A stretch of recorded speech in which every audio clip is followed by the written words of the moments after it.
ଜୟ ଜଗନ୍ନାଥ। ଆଜି ମୁଁ ଆପଣମାନଙ୍କୁ ଗୋଟିଏ ଯକ୍ଷ୍ମା ରୋଗ ଉପରେ ଗୁରୁତ୍ୱପୂର୍ଣ୍ଣ କଥାଟି କହିବାକୁ ଯାଉଛି, ଯାହାକି ଆପଣମାନେ ଏହାକୁ ଶୁଣନ୍ତୁ ଏବଂ ଆପଣଙ୍କର ବନ୍ଧୁ ବାନ୍ଧବ ସାହି ପଡ଼ିଶା ବା ଯେଉଁମାନେ କିଛି ଜାଣିପାରୁନାହାନ୍ତି ଯକ୍ଷ୍ମା ରୋଗ ପଜିଟିଭ୍ ଆସିଲା ପରେ କ'ଣ କରିବେ, ତ ସେମାନଙ୍କୁ ଜଣାନ୍ତୁ।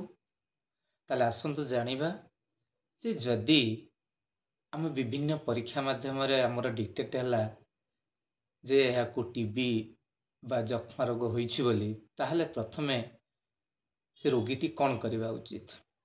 ପ୍ରଥମତଃ ହେଲା ଟିବି ହୋଇଛି ବୋଲି ଶୁଣି ଆଦୌ ବିଚଳିତ ବା ଭୟ କରିବାର କିଛି ନାହିଁ, କାରଣ ଆମେ ପୂର୍ବରୁ ଜାଣିସାରିଛେ ଯେ ଯକ୍ଷ୍ମା ବା ଟିବି ରୋଗଟି ଗୋଟିଏ ଜୀବାଣୁ ଜନିତ ରୋଗ ବା ବ୍ୟାକ୍ଟେରିଆ ଯୋଗୁଁ ହୋଇଥାଏ ଏବଂ ଆମେ ଯଦି ଆଣ୍ଟିବାୟୋଟିକ୍ସ ଖାଇବା ବା ଔଷଧ ନେବା ତାହେଲେ ଟିବି ରୋଗଟି ସମ୍ପୂର୍ଣ୍ଣ ରୂପେ ଭଲ ହୋଇଯିବ। ଅର୍ଥାତ୍ ବ୍ୟାକ୍ଟେରିଆକୁ ମାରିବା ପାଇଁ ଆମର ଆଣ୍ଟିବାୟୋଟିକ୍ସ ଦରକାର ବା ଯେଉଁ ରୋଗଟି ହେଉଛି ତାକୁ ଭଲ ହେବା ପାଇଁ ଔଷଧ ଦରକାର। ତେଣୁ ଆମେ ଯଦି ଔଷଧ ଠିକ୍ ସମୟରେ ଡକ୍ଟରଙ୍କ ଆଡ଼ଭାଇସ୍ ଅନୁସାରେ ନେବା ତାହେଲେ ଏହା ସମ୍ପୂର୍ଣ୍ଣ ଭଲ ହୋଇଯିବ, ପ୍ରଥମ କଥା। ଦ୍ୱିତୀୟ କଥା ହେଲା କୌଣସି ଅନ୍ଧବିଶ୍ୱାସରେ ଆମେ ଯିବା ନାହିଁ, ଯେପରିକି ଗୁଣିଆମାନଙ୍କ ପାଖକୁ ଯାଇକି ଝଡ଼ା ଫୁଙ୍କା କରିବା ନାହିଁ, କାରଣ କୌଣସି ବ୍ୟାକ୍ଟେରିଆ ଝଡ଼ା ଫୁଙ୍କା ଦ୍ୱାରା ଶରୀର ମଧ୍ୟରୁ ଚାଲିଯିବ ନାହିଁ, ପ୍ରଥମ। ଦ୍ୱିତୀୟ କଥା, ତେଣୁ ଏବଂ ଆମେ ଜାଣିଛେ ଯେହେତୁ ଆମକୁ ଟିବିଟେ ହେଇଛି, ତେଣୁ ସର୍ବପ୍ରଥମେ ଆମର ମୁଖ୍ୟ କାମ ହେଲା ଆମେ ଡକ୍ଟରଙ୍କ ପାଖକୁ ଯିବା ଏବଂ ଡକ୍ଟର ଯାହା ଆଡ଼ଭାଇସ୍ ଦେବେ ବା ଯେଉଁ ମେଡ଼ିସିନ ଖାଇବାକୁ ଆମକୁ କହିବେ ତାହାକୁ ଆମେ ଖାଇବା। ଏବଂ ଆମେ ଗୋଟେ ଇମ୍ପୋର୍ଟାଣ୍ଟ କଥା ଜାଣି ରଖିବା ଉଚିତ ଯେ ଯେମିତି ଆମେ ବିଭିନ୍ନ ପ୍ରକାର ପରୀକ୍ଷା କରୁଛେ ଗଭର୍ଣ୍ଣମେଣ୍ଟ ତରଫରୁ ବା ଗଭର୍ଣ୍ଣମେଣ୍ଟ ଡାକ୍ତରଖାନାରୁ ଯେ ଫ୍ରି ଅଫ୍ କଷ୍ଟରେ ବା ଏଇ ଯକ୍ଷ୍ମା ରୋଗ ପାଇଁ ଟେଷ୍ଟ ପାଇଁ କୌଣସି ପଇସା ଆମକୁ ଦେବାକୁ ପଡ଼େ ନାହିଁ, ଠିକ୍ ସେମିତି ଯକ୍ଷ୍ମା ବା ଟିବି ଡିଟେକ୍ଟ ହେଲା ପରେ, ପଜିଟିଭ୍ ହେଲା ପରେ ଆମକୁ ଯେଉଁ ମେଡ଼ିସିନ ନେବାକୁ ପଡ଼ିବ ତାହା ସମସ୍ତ ସରକାରୀ ହସ୍ପିଟାଲ ମାନଙ୍କରେ ମାଗଣାରେ ଏହା ଉପଲବ୍ଧ। ଅର୍ଥାତ୍ ଆମେ ମେଡ଼ିସିନ ମାଗଣାରେ ଖାଇବା ଏବଂ ଏଥିପାଇଁ ମଧ୍ୟ ଆମକୁ ପୂର୍ବରୁ 500 ଟଙ୍କା ମନ୍ଥଲି ବା ମାସିକ ମିଳୁଥିଲା, ଯେଉଁଟାକି ଆମର ନିକ୍ଷା ପୋଷଣ ଯୋଜନା ଅନୁସାରେ। କିନ୍ତୁ ଏବେ ସରକାର ତାକୁ 1000 ଟଙ୍କାକୁ ବଦଳାଇ ଦେଇଛନ୍ତି। ଅର୍ଥାତ୍ ଆପଣଙ୍କୁ ମେଡ଼ିସିନ ମାଗଣାରେ ମିଳିବା ସହିତ ପ୍ରତ୍ୟେକ ମାସ 1000 ଟଙ୍କା ମଧ୍ୟ ମିଳିବ, ଯେଉଁଟାକି ଆପଣ ପୋଷଣ ବାବଦରେ ଖର୍ଚ୍ଚ କରିବେ। ଅର୍ଥାତ୍ ଆପଣଙ୍କର ଖାଦ୍ୟପେୟ ଯେମିତିକି ପନିପରିବା ବା ପ୍ରୋଟିନ୍ ଏସବୁ ଖାଦ୍ୟପେୟ ପାଇଁକା ଏ 1000 ଟଙ୍କାକୁ ଆପଣ ଖର୍ଚ୍ଚ କରିବେ ବୋଲି ସରକାର ଆପଣଙ୍କୁ ପ୍ରୋତ୍ସାହନ ରାଶି ଦେଉଛନ୍ତି, ଯେଉଁଟାକି ନିକ୍ଷା ପୋଷଣ ଯୋଜନା ଅନୁସାରେ। ଏବଂ ଏ ମେଡ଼ିସିନ ମୁଁ ଆଗରୁ କହିସାରିଛି ମିନିମମ୍ 6 ମାସ ପର୍ଯ୍ୟନ୍ତ ଖାଇବାକୁ ପଡ଼ିପାରେ। ବେଳେବେଳେ ନିର୍ଭର କରେ ଏହା ଆପଣଙ୍କୁ କେତେ ଦୂର ଏ ରୋଗଟି ବ୍ୟାପିଛି ବା ଆପଣଙ୍କ ଶରୀରରେ ଏହା ସ୍ପ୍ରେଡ୍ କରିଛି ବା ହେଇଛି ଏବଂ ଏହା କେଉଁ ଧରଣର ଟିବି, ଯେମିତିକି ନର୍ମାଲ ଟିବି ବା ଯେଉଁଟା ସେନ୍ସିଟିଭ ଟିବି, ଆଉ ଗୋଟେ ଥାଏ ରେଜିଷ୍ଟାନ୍ସ ବା ଏମଡିଆର ଟିବି, ଏଚଡିଆର ଟିବି। ତ ସେଇ ଅନୁସାରେ ଆପଣଙ୍କର ମେଡ଼ିସିନ ବଦଳିଯିବ ଏବଂ ତାର ସମୟ ମଧ୍ୟ ବଢ଼ି ଯାଇଥାଏ। ତ ସେଇ ଅନୁସାରେ ମଧ୍ୟ ଆପଣଙ୍କୁ ଯେତେ ଦିନ ପର୍ଯ୍ୟନ୍ତ ମେଡ଼ିସିନ ଖାଇବେ ବା ଡକ୍ଟର ଆଡ଼ଭାଇସ୍ ଦେଇଥିବେ ସେ ପର୍ଯ୍ୟନ୍ତ ଆପଣଙ୍କୁ ମଧ୍ୟ ଟଙ୍କା ମିଳିବ ଏବଂ ମାଗଣା ମେଡ଼ିସିନ ମିଳିବ, ଏଇଟା ମନେ ରଖନ୍ତୁ।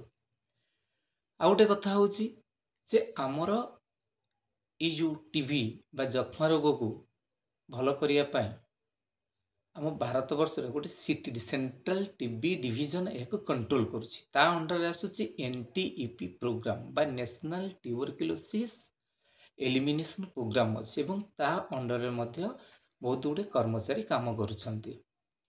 ଏହା ଗଭର୍ଣ୍ଣମେଣ୍ଟ, ପ୍ରାଇଭେଟ, ମାନେ ମେନଲି ଗଭର୍ଣ୍ଣମେଣ୍ଟ ମାନଙ୍କରେ ଏହା ଉପଲବ୍ଧ। ଯେମିତିକି ପ୍ରତ୍ୟେକ ଷ୍ଟେଟରେ IRL ଅଛି ଏବଂ ଯେଉଁଟାକୁ ମୁଁ ପୂର୍ବରୁ ମଧ୍ୟ କହିସାରିଛି ଆମର SCB ମେଡ଼ିକାଲ କଲେଜରେ ମଧ୍ୟ ଯକ୍ଷ୍ମା ରୋଗ ବିଭାଗ ଅଛି, ଯେଉଁଟାରେ ପରୀକ୍ଷା ନିରୀକ୍ଷା ସମ୍ପୂର୍ଣ୍ଣ ରୂପେ ମାଗଣାରେ ହୋଇପାରୁଛି।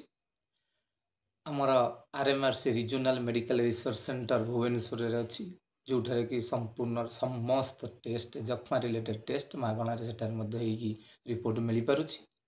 ଏବଂ ସମସ୍ତ ହେଡ଼କ୍ୱାର୍ଟର୍ସ ହସ୍ପିଟାଲ ଯେମିତି DHH बा जिला मुख्य चिकित्सालय एठार मध्य औषध आपन को मेडिसिन मागणारे मिलुछि एवं ये जने डिस्ट्रिक्ट ट्यूबरक्लोसिस ऑफिसर बा डीटीओ थांती जे कि डिस्ट्रिक्ट को कंट्रोल करंती सेमती जने एसटीओ थांती स्टेट ट्यूबरक्लोसिस ऑफिसर जे कि स्टेट को कंट्रोल करिथांती। तेणु आपनकर जदि पॉजिटिव डिटेक्ट हैला ताहले आपण जे आपण मनकर जो प्राइमरी हेल्थ सेंटर बा प्राथमिक स्वास्थ्य केन्द्र रे मेडिसिन व्यवस्था थी सेठा को जानतु किंबा आपनकर गोष्ठी स्वास्थ्य केन्द्र मध्य मेडिसिन व्यवस्था अच्छी सेठी जाई परिबे बा आपनकर जिला मुख्य चिकित्सालय मानकर मध्य औषध मागणारे मिली थाए।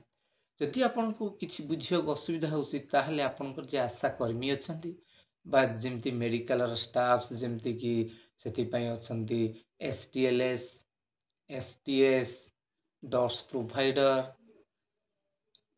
तापरे आपनकर कोऑर्डिनेटर डीटीओ सर एम सब विभाग रे आपनकर समस्ते अछंती तांको सहित मध्य कोऑर्डिनेट करी आपण मेडिसिन खाई परिबे एवं आपनकर ना निख्यारे एंट्री हेबो जोठारे आपनकर फोन नंबर निया जिवो आपन मध्य विभिन्न मेसेज आसीबो एवं आपनकर बैंक अकाउंट रो डाटा रखी आपन मध्य मंथली 1000 टंका नेखा आपन को पोषण बाबद मिलिबो।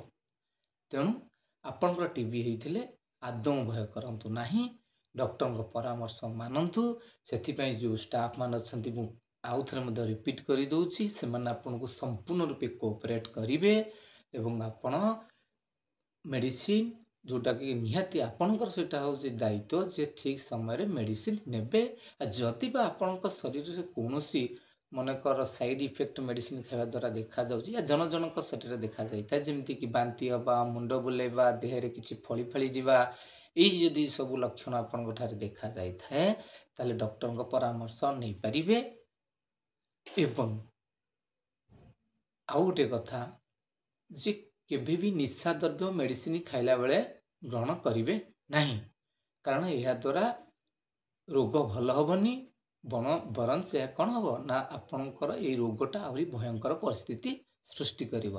तेणु निशा द्रव्य ठारू संपूर्ण रूपे दूरे रहिबे एवं मझिरे मझिरे आपणकर लिवर डॉक्टर परामर्श अनुसार किंतु आपणकर liver function test kidney function test एवं ता सहित फास्टिंग पीवीएस बा जोटा कि आपणकर खाइबा पर ब्लड सुगर है खाली पेट एवं खाइबा पर ब्लड सुगर मध्य आपण टेस्ट करिकी स्टेटस जानिनेबा बहुत भल।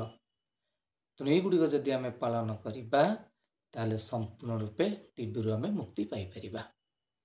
धन्यवाद।